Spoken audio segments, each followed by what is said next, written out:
C'est mon père qui l'organise et ça me fait plaisir à chaque fois de revenir bosser dessus.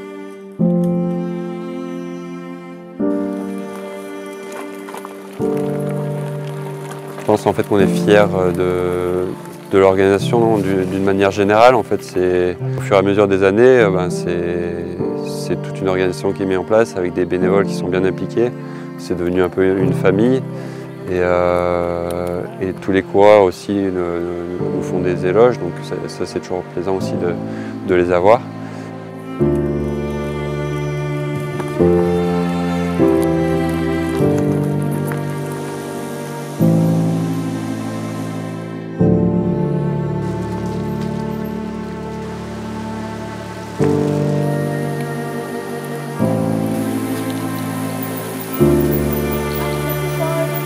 Ouais, c'est bien de faire une épreuve nocturne comme ça, c'est quand même des capacités complètement différentes au niveau de la technicité, au niveau des obstacles qui arrivent un petit peu au dernier moment. Voilà, il faut beaucoup plus de motricité. Aujourd'hui, ça va. Je pense que le terrain va être aussi compliqué, mais c'est vrai que de jour, hier quand on était sur le vélo, on se disait oh, vivement demain qu'on voyait mieux.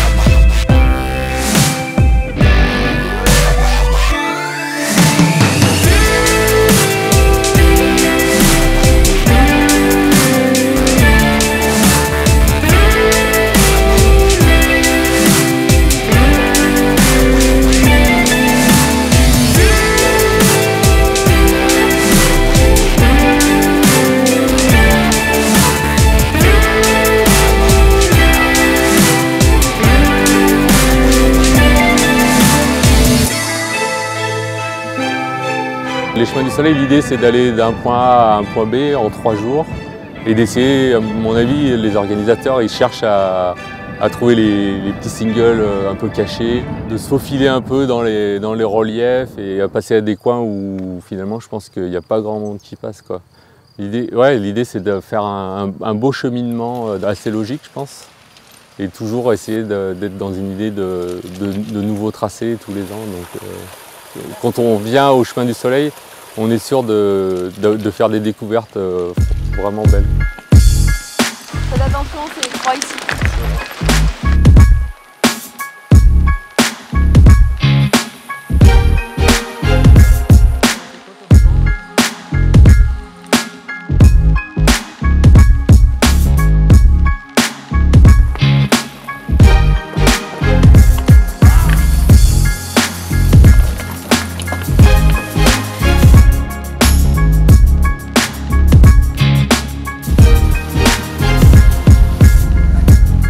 Ici, hein.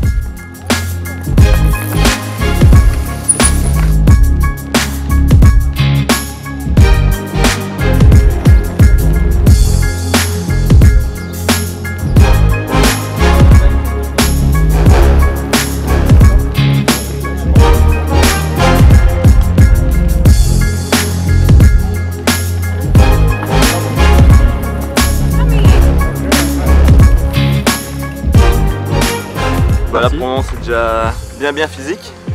On est qu'à 40 bornes et on a encore pas du tout encore la moitié, donc ça va être une longue journée. Mais là pour le moment c'est superbe, il fait super beau, on a eu un peu de neige, on a eu des belles descentes, donc c'est cool.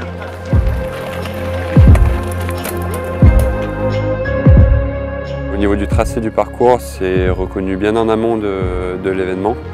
On fait plusieurs recos pour voir au niveau des passages s'il n'y a rien de risqué.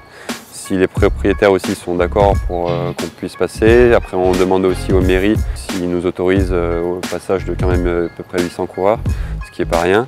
Après il faut aussi faire attention aux espaces Natura 2000, donc c'est pas mal de paramètres qui vont faire que le parcours va passer par tel ou tel endroit. Il faut s'adapter aux conditions météorologiques, donc notamment la neige.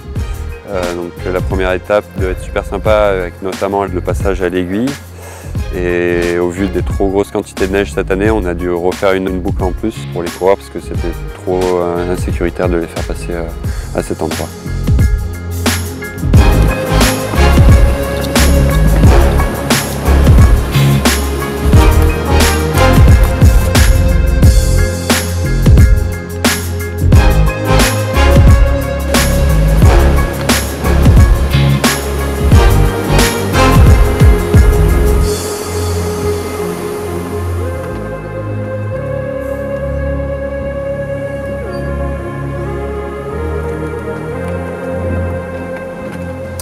Alors, le tandem, c'est vraiment pas parce que c'est plus facile, hein.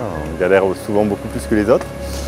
Il y a un choix, c'est de... moi ça fait très longtemps que je fais du tandem, ça permet d'avoir le côté équipe en fait dès qu'on est en vélo, c'est très rare. Là on est en équipe forcément sur le raid et c'est ce qui nous plaît aussi sur cette épreuve. Et puis globalement, ma coéquipière elle serait pas en mesure de faire du VTT toute seule. Donc on part en tandem et c'est l'aventure, voilà.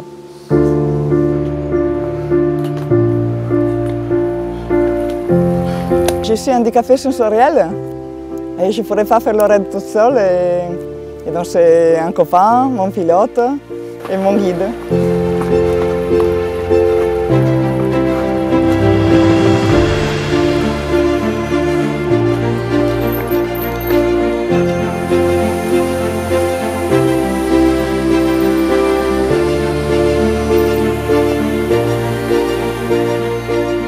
Il faut avoir une amitié, il faut avoir confiance et il est plus prudent que moi, des fois. Il te dit pourquoi on est prudent, il sait toutes les difficultés de mon handicap, il les connaît par cœur, hein. Du coup il sait où je vais avoir peur et lui il n'a pas du tout peur là. Il dit pourquoi ça? Mais il s'arrête parce qu'il sait que moi j'ai du mal.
Dur quand même.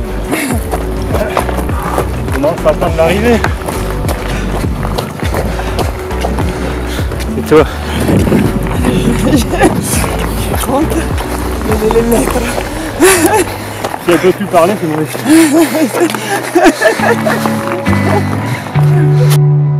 J'ai mis longtemps à comprendre que je suis non-valide, à accepter que je suis non-valide. Et j'ai mis longtemps à accepter un guide. Et je pensais que venir dans des épreuves comme ça ou d'autres que j'ai fait qui sont un peu extrêmes, c'était pas une bonne chose. C'est parce qu'il faut vraiment connaître son handicap.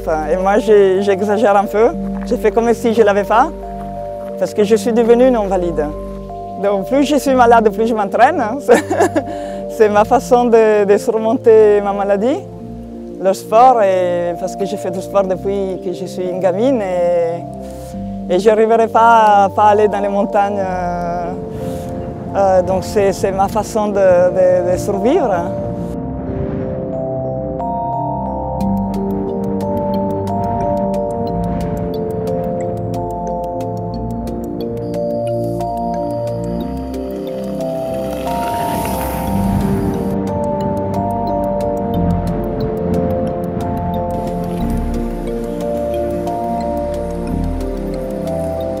Là, en fait, c'est comme si le temps il s'arrêtait. On est dans notre bulle, que entre passionnés, que entre des gens avec qui on s'entend bien généralement parce qu'on pratique les mêmes activités, on a les mêmes passions.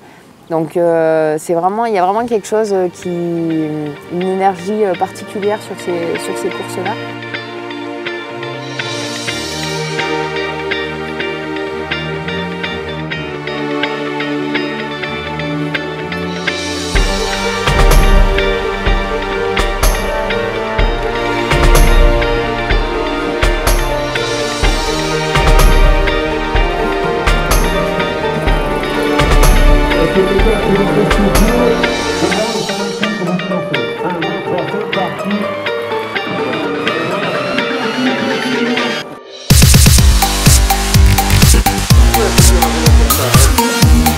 On part d'une ville, bon voilà, on prend un peu de goudron et puis petit à petit on s'immerge dans la nature tout doucement. Et puis au bout de 2-3 heures, on est vraiment en immersion complète avec la nature, souvent en montagne avec des paysages à couper le souffle, là en plus avec du soleil. Donc, c'est top.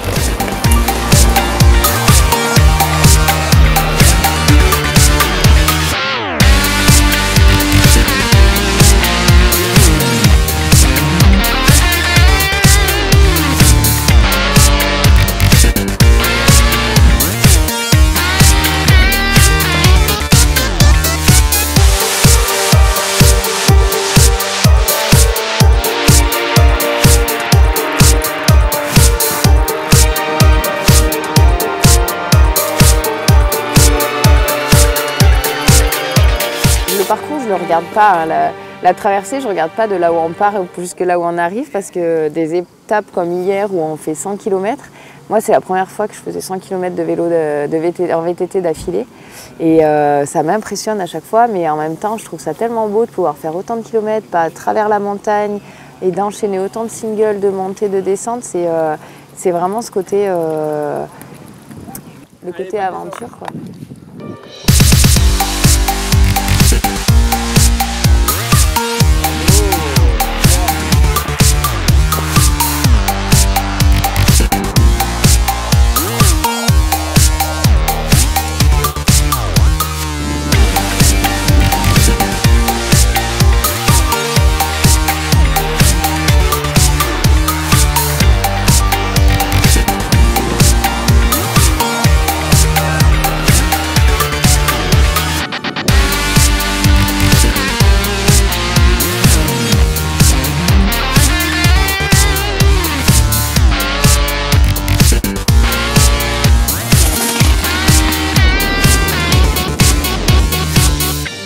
C'est une épreuve physiquement assez éprouvante quand même. Il faut s'y préparer, bien s'y préparer. Même quand on arrive la première fois, on croit qu'on est préparé, mais on n'y est pas du tout.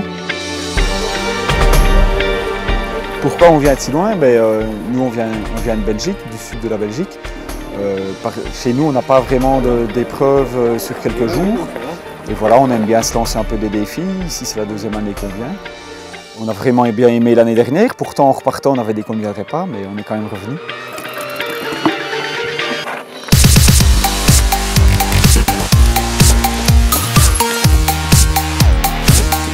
La descente depuis Benvize, je crois, c'est Benvize, le village, jusqu'à Archian.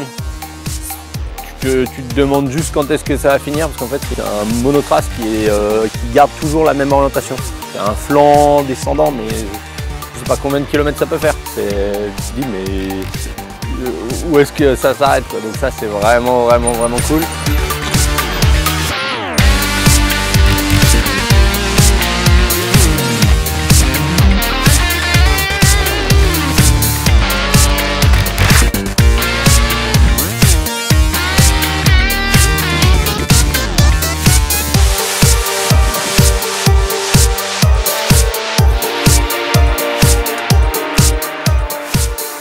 Il y en a des épingles, pas beaucoup, il y a quand même des descentes avec des épingles.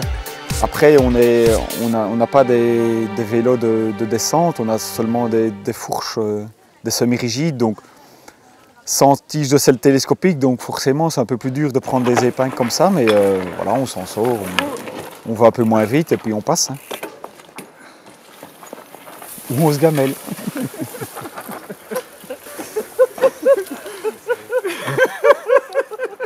Celle-là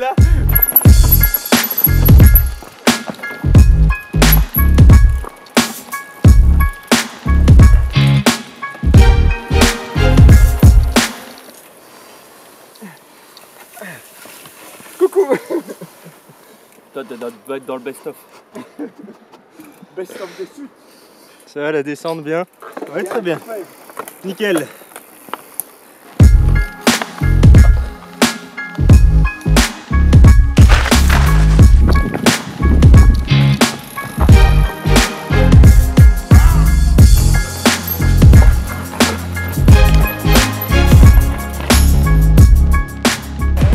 Plus de plaquettes de frein. Plus de frein pour descendre. Ce qui s'est passé, c'est que je ne les ai pas changés avant de partir. Et voilà. Et j'ai l'air con maintenant.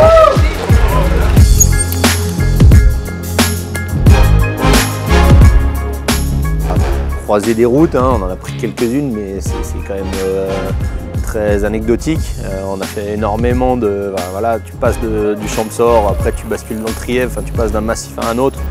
C'est préservé, c'est classe, tu lèves la tête, tu vois un peu les écrins, tu bascules à la fin, tu vois en face de toi la Drôme sur laquelle on est arrivé aujourd'hui. Et puis là pareil ce matin, en passant le col de Méné, tu laisses le Trièvre, tu arrives sur la vallée du Diois, tout en contrefort de Vercors. C'est les coins qu'on adore et qui...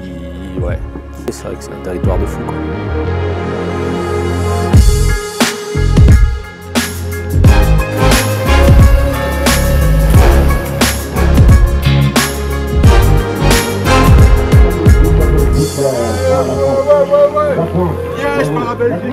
Aujourd'hui, la journée était très longue avec le tandem.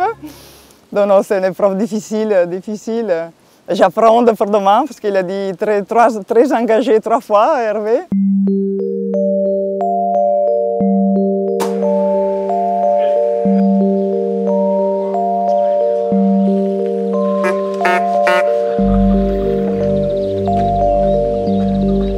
Ouais, ça devient dur là. Le premier jour il a fait mal. Hier ça allait. Et aujourd'hui on sent que ça va nous tomber dans les jambes. Hein. Ça va être dur. Mais bon, on va le faire. Hein. On est venu pour ça. Hein. Il y en a qui ne marchent pas droit. Hein.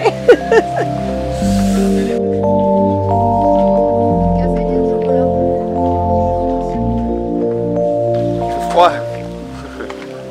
Il fait froid. Non, ça va, on espère qu'il n'y aura pas la pluie et puis on sera content.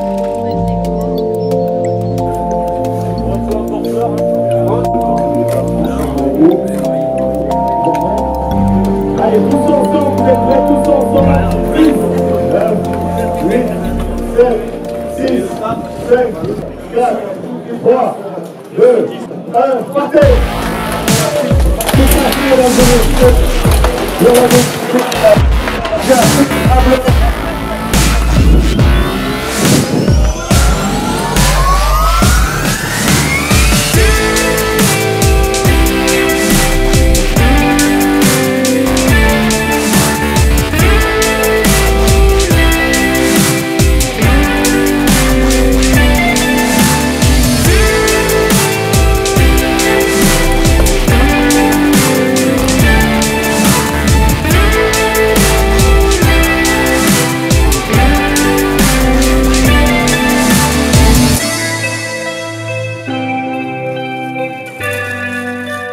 Alors on a eu encore une belle édition, mais 2 belles journées et aujourd'hui des conditions un peu dantesques. Je pense qu'il y en a qui vont s'en souvenir. C'était des terrains assez variés finalement, des étapes un peu montagnes au départ, des singles de la Drôme, du Diois sur la fin. Et puis c'est sûr que des étapes un peu particulières sous la pluie les dernières journées. Voilà, ça fait partie des aléas on va dire du raid VTT.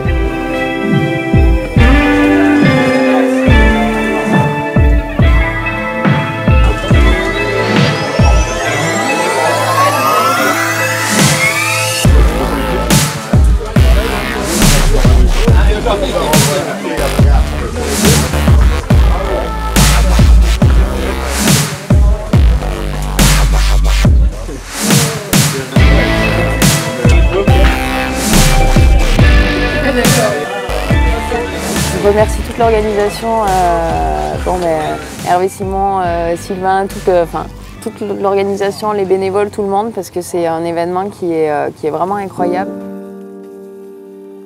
Il y a vraiment une ambiance familiale, un côté très sympa, très amical, et c'est toujours le même état d'esprit.